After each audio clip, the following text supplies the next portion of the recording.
I'd like to thank everyone who's here. I would also particularly like to thank my many teachers. I hope that the Torah I teach will always be a worthy reflection of the Torah that you have taught me. Among my least favorite expressions is the road to hell is paved with good intentions. It teaches that the desire to be helpful or to do the right thing will ultimately lead one into wrongdoing. Mostly, I've heard it in a context where somebody who tried to be helpful ended up hurting either themselves or others. It comes off as a way to blame the victim for naivete or for the cynical to discourage others from acting on their desire to be helpful. On the other hand, I can think of plenty examples where the expression seems applicable. How many of our elected leaders began with the intention of serving the public and ended up making too many compromises? How many religious leaders put others first so often that they were able to justify their own immoral choices? How many people of all types act against their own self-interest in their desire to help others and end up embittered by it? In Parashat Vayetze, we see one of our matriarchs in just such a situation. As we'll see, Rachel commits an act of theft, possibly with the best of intentions, and the consequences of her action turn out to be much more serious than she anticipated. There's no question that she did it. The verse says, "Vatignov Rachel et ha-terafim asher la'aviha." Rachel stole the teraphim that were her father's. There's no question that she meant to do it, and then to conceal it. For we read just a few verses later that while Lavan searched her tent, she put the teraphim in the camel's saddle and sat on them. What were these teraphim, and why were they so important? We can infer a definition from Lavan's description. After his indignant interrogation of Jacob about their secretive flight, he asks, almost as an afterthought, "Lama ganavta et Elohai?" Why have you stolen my gods? Clearly, there's some sort of idol. In Bereshit Rabbah, our rabbis have two interpretations about what these idols were, and these interpretations influence their explanation of Rachel's motivations for taking them. One explanation says that the teraphim are human-shaped idols, and the other, that they are instruments for divination. Rashi seems to accept the view that the teraphim were simply idols. He explains that Rachel stole the teraphim lehafrish et aviha me'avodat ha'elilim nitkavna, to separate her father from idol worship. If we follow Rashi's explanation, Rachel is a thief with the best of intentions. She is the supremely dutiful daughter who has her father's best spiritual interests at heart, even after all of the difficulties he has made for her and for Jacob. Other commentators, Ramban in particular, are less comfortable with the explanation that they were idols, noting that there were teraphim in the house of King David.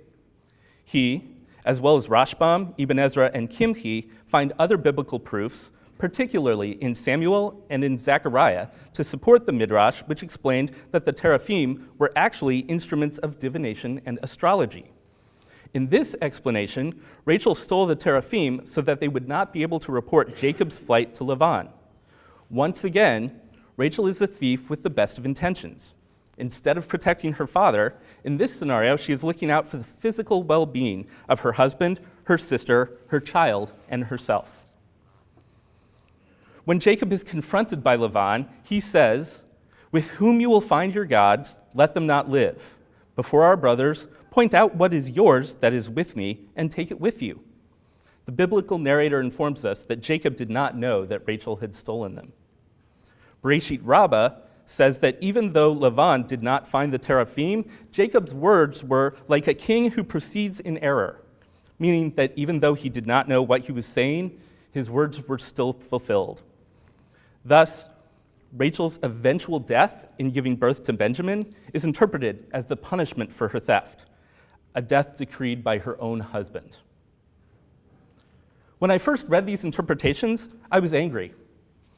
Both explanations for Rachel's theft of the teraphim make it clear that she did so with the best of intentions. Neither explanation leaves any space for Rachel to have stolen the teraphim selfishly or on a whim, yet she is punished as if she had committed the act out of spite, jealousy, or greed.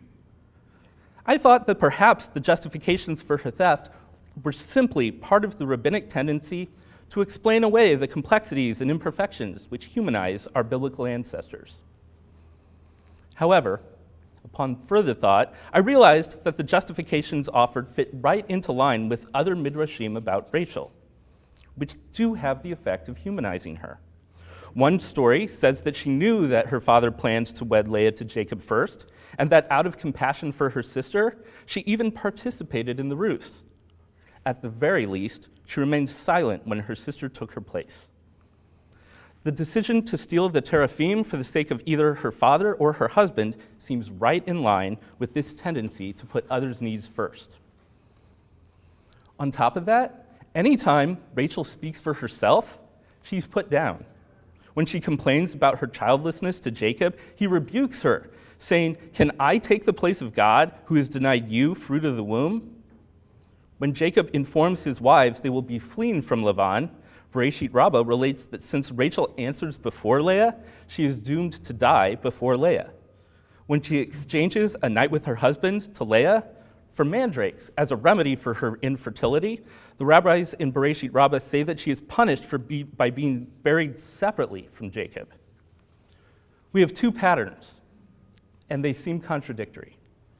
On the one hand, we see Rachel making decisions to put the needs of others first. On the other, we see her being punished for acting in her own self-interest. If she stole the teraphim either for the sake of her father or for her husband, then why does Midrash relate such a harsh punishment?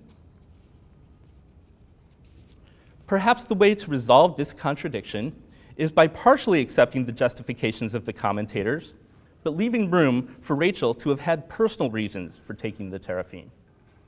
When Jacob told his wives that they would flee, Rachel and Leah answer him, "Is there yet any share or inheritance for us in our father's house? Are we not counted by him as strangers? For he has sold us and has devoured our money."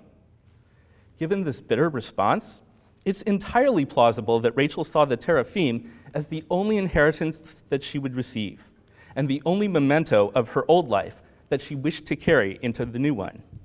But she justified the theft to herself by convincing herself that she was doing it for Jacob's sake, not her own.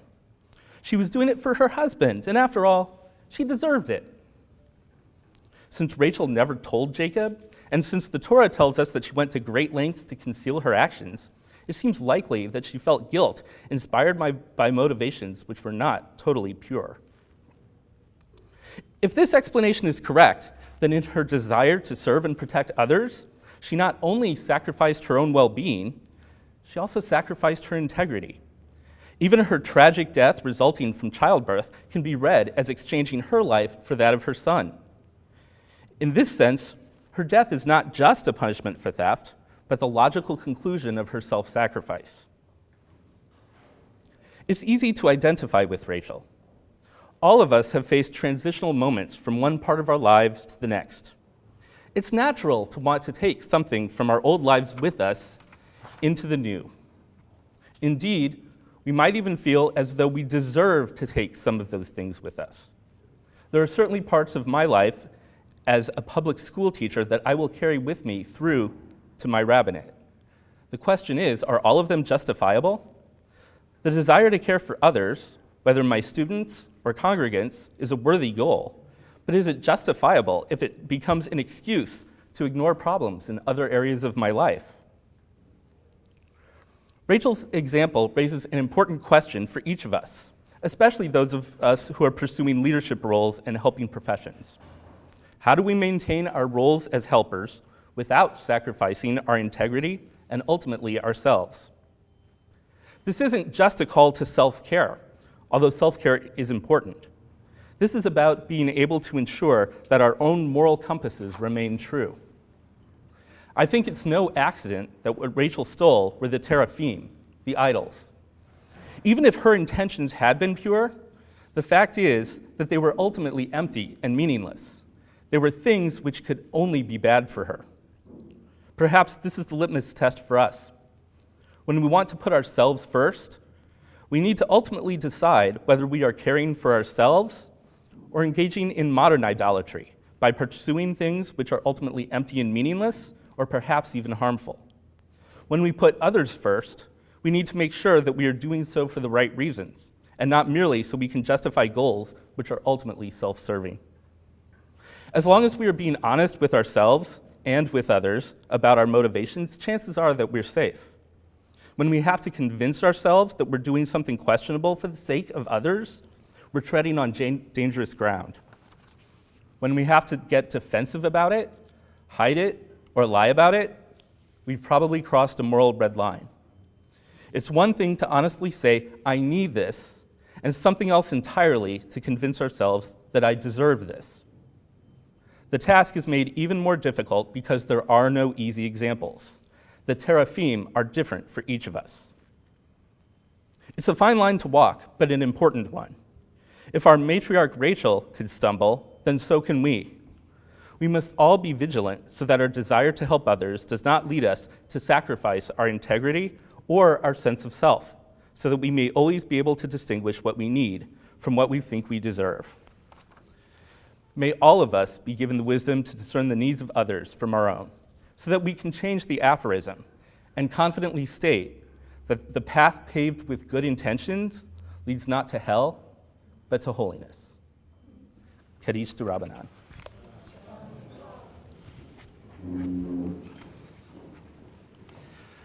Yitgadal v'yikadash shemei Rabbah. Bi'alma divrach yirutei v'yamlich malchutei. B'chaychon uv'yomechon uv'chayei dechol Beit Yisrael. Bagala uvizman kabri v'imru amen. Yehei shmei Rabbah mivarach le'elam ulamei almaya. Yitbarach v'yishtabach v'yitpa'ar v'yitramam v'yitnaseh. V'yithadar v'yitaleh v'yitalal shmei dekudisha b'rechu. Le'ela min kol birchata v'shirata. Tushbechata v'nechemata. Zamiran bi'alma v'imru amen. Al Yisrael v'al Rabbanan v'al Tamidehon. V'al kol Tamidei Tamidehon. V'al kol man daskin bo'oraita. Di v'yatra hadein v'di b'chol atar v'atar. Yehelahon ulchon shalama rabba. Hina v'chizda v'rachamin. V'chayin arichin u'mizonha revicha. Ufurkana min kadam uvuhon di bishmaya v'imru amen. Yehei shlama rabba min shemaya v'chayim tovim alenu ve'al kol Yisrael v'imru amen. Oseh shalom b'mromav hu barachamav yaseh shalom alenu ve'al kol Yisrael v'imru amen. Thank you.